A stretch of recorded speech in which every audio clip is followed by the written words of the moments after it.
نحمده ونصلي على رسوله الكريم اما بعد فاعوذ بالله من الشيطان الرجيم بسم الله الرحمن الرحيم سبح لله ما في السماوات والارض وهو العزيز الحكيم صدق اللہ العظیم۔ میں عرض کر چکا ہوں کہ 10 مدنی صورتوں کے اس گلدستے میں 5 صورتیں وہ ہیں جو تسبیح کے ذکر سے شروع ہوتی ہیں۔ ان میں بھی ایک عجیب حسن ہے۔ ابھی جو سورہ حدید ہم شروع کر رہے ہیں اس میں فرمایا سبح للہ ما فی السماوات والارض، دوبارہ وما فی الارض نہیں کہا، ابھی یہاں مختصر ہے۔ پھر 2 صورتوں میں جن میں سے سورہ حشر اور سورہ صف سبح للہ ما فی السماوات وما فی الارض۔ اب یہ 5 مسبحات میں سے اب دیکھیے اس پہلے کے وزن پر یسبح لہ ما فی السماوات والارض، یہ سورہ حشر کے آخر میں آتا ہے مضارع، اور 2 صورتوں میں مضارع جو ہے سورہ جمعہ اور سورہ تغابن یسبح للہ ما فی السماوات وما فی الارض۔ یہ توازن ہے، عجیب توازن ہے، غور کرنے کی ضرورت ہے۔ اچھا، اس کے ضمن میں آپ سے اگرچہ تسبیح کے بارے میں باتیں عرض کر چکا ہوں، کیونکہ یہ ہم نے سورہ جمعہ پڑھی ہے، سورہ تغابن پڑھی ہے، سورہ صف پڑھی ہے، لیکن آج پھر میں چاہتا ہوں ذہن میں تازہ کر لیں۔ دیکھیے اللہ تعالی کی معرفت جو دین کی روح ہے، جان ہے، یہاں تک کہ آیہ مبارکہ جو سورہ زاریات کی ہے وَمَا خَلَقْتُ الْجِنَّ وَالْإِنسَ إِلَّا لِيَعْبُدُونَ، میں نے جنوں اور انسانوں کو پیدا نہیں کیا مگر صرف اس لیے کہ میری عبادت کریں۔ اس کا بہت سے مفسرین نے مفہوم لیا ہے وَمَا خَلَقْتُ الْجِنَّ وَالْإِنسَ إِلَّا لِيَعْرِفُونَ، میں نے جنوں اور انسانوں کو صرف اس لیے پیدا کیا کہ میری معرفت حاصل ہے۔ ظاہر بات ہے عبادت سے پہلے معرفت چاہیے، آپ اللہ کو پہچانیں گے تو بندگی کریں گے، اس کی عظمت کا کچھ آپ کو احساس ہوگا تب آپ اس کے سامنے سر جھکائیں گے، سجدہ کریں گے۔ تو معرفت پہلے ہے، اس کے بعد عبادت آئے گی۔ عبادت کا تعلق عمل سے، پہلے معرفت۔ اب غور کیجئے، معرفت خدا بندی 2 حصے کر لیجئے۔ معرفت ذات ناممکن ناممکن ناممکن۔ حضرت مجدد الفسانی رحمۃ اللہ علیہ اپنے مکتوبات میں بار بار وراء الورا ثم وراء الورا ثم وراء الورا، اے برو از وہم و قیل و قال من، ہمارے وہم سے، قیل و قال سے، ہمارے تصور سے بلندر بلندر بلندر کوئی تصور ممکن نہیں۔ اللہ کا کوئی تصور آپ ذہن میں قائم کریں گے تو یہ شرک ہو جائے گا، کیونکہ آپ نے ذہن میں ایک تصویر بنا لی ہے اللہ کی، اللہ وہ تو نہیں ہے، تو آپ نے خدا گھڑ لیا۔ اقبال کہتا ہے، اس کا بڑا اونچا فلسفیانہ شعر ہے یہ، لیکن یہاں اس کا اطلاق ہوگا می تراشد فکر ما ہردم خدا بندے دیگر، میرا فکر، میری سوچ ہردم ایک نیا خدا تراشتی رہتی ہے۔ جیسے کوئی بت تراش ہے، آج ایک بت تراشا، دوسرا پھر بت تراش لیا، تیسرا پھر بت بنا لیا۔ مجسمہ تراش ہے، بنانے والا ہے، مجسمہ ساز ہے، مجسمے بنا رہا۔ می تراشد فکر ماں ہردم خدا بندے دیگر، ایک نیا سے نیا خدا جو ہے، میرا فکر، میری سوچ، میرا تصور، میرا وہم، یہ ایک خدا کو بناتا رہتا، لیکن وہ شرک اور کفر ہو جائے گا۔ ذات باری کے بارے میں کوئی بات، کوئی قول، کوئی حرف لیس کمثلہ شیء، ہے ہی نہیں کچھ کہ اس کے مثال کیا دیں گے آپ؟ البتہ اس کی جو ساری معرفت ہے وہ غور کیجئے اور اس کو 2 حصوں میں تقسیم کر لیجئے۔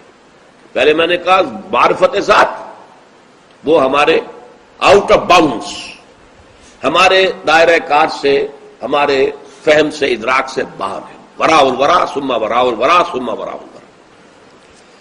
اب یہ ہے کہ صفاتی معرفت کے بھی 2 طریقے ہیں۔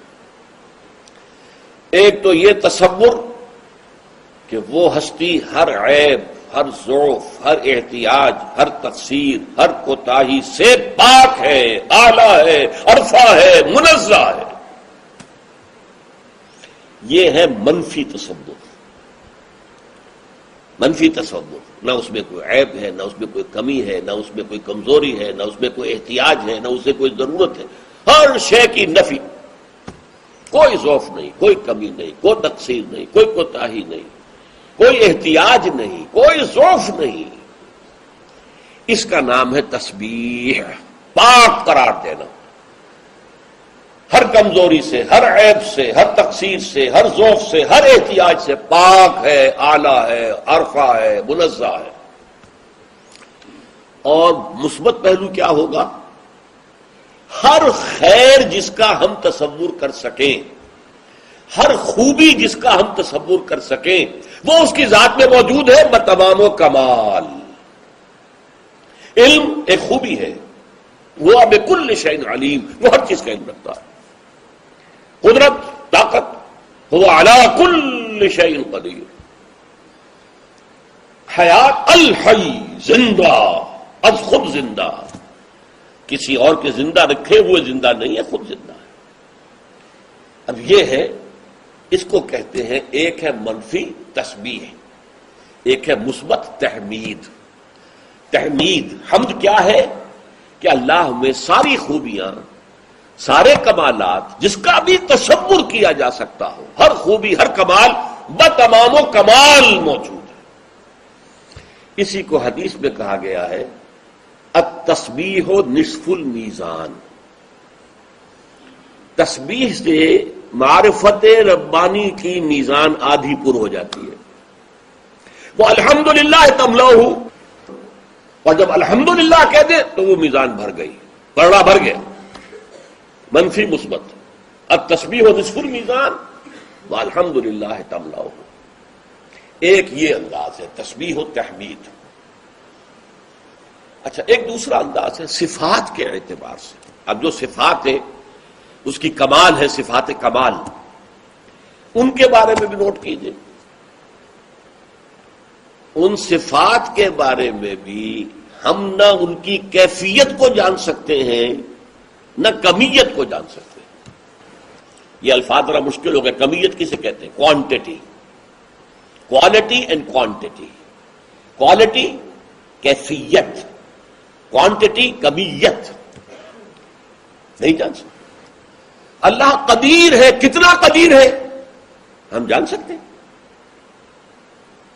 ہمارے ذہن میں قدرت کا کتنا تصور آئے گا؟ یہ ہمارے دماغ کی جو ہے ترازو، یہ سونے چاندی کو تولنے کے لیے ماشے تولے تول سکتی ہے، یہ ٹنوں وزن تو نہیں تول سکتی.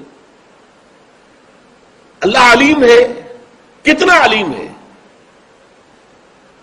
Can we imagine? کتنا علیم ہے؟ اگر ہم امیجن کر سکیں تو اس کا مطلب ہے ہم نے اللہ کے علم کا احاطہ کر لیا. معاذ اللہ. کتنے کا تو تب بات ہوگی نا جب کہ آپ نے اس کے علم کا احاطہ کر لیا. اتنا ہے. اسی طریقے سے مثلا اللہ بصیر ہے، دیکھتا ہے. کیسے دیکھتا ہے؟ کیا اس کی آنکھیں ہیں؟ کیا اسے دیکھنے کے لیے روشنی کی ضرورت ہے؟ ہم تو آنکھوں سے دیکھتے ہیں، پھر ہمیں تو روشنی چاہیے ورنہ کچھ نہیں دیکھ سکتے. معاذ اللہ ثم معاذ اللہ. وہ کیسے دیکھتا ہے ہم نہیں جانتے. وہ کیسے سنتا ہے؟